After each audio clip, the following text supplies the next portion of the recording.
राज्यात पुन्हा पावसाचा जोर वाढतोय।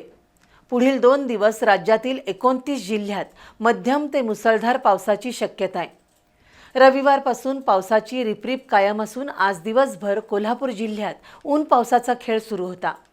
दुपारनंतर पावसाचा जोर कमी झाला असला तरी आकाशात काळ्या ढगांची दाटी होती। गेल्या 24 तासात कोल्हापूर जिल्ह्यात सरासरी 4.27 मिलीमीटर पावसाची नोंद झाली। सध्या जिल्ह्यातील 9 बंधारे पाण्याखाली असून राजाराम बंधाऱ्यावर पंचगंगेची पाणी पातळी 18 फुटांवर आहे। जिल्ह्यातील 10 धरणं तुडुंब भरली असून अलमट्टी धरण 99% भरले।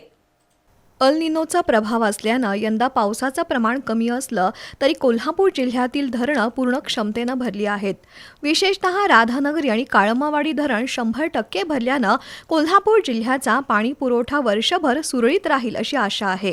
यावर्षी पावसानं अक्रस्ताळेपणा दाखवला नाही। संथ आणि टप्प्याटप्प्यानं पडणारा पाऊस कोल्हापूर जिल्ह्याला वरदान ठरलाय, कारण यावर्षी महापुराचं संकट टळलं आहे। पण त्याचवेळी शेती आणि पिण्याच्या पाण्याची तजवीज झाली आहे। गेल्या 24 तासात कोल्हापूर जिल्ह्यात सरासरी 4.27 मिलीमीटर पावसाची नोंद झाली असून सर्वाधिक म्हणजे 19.8 मिलीमीटर पाऊस गगनबावडा तालुक्यात झालाय।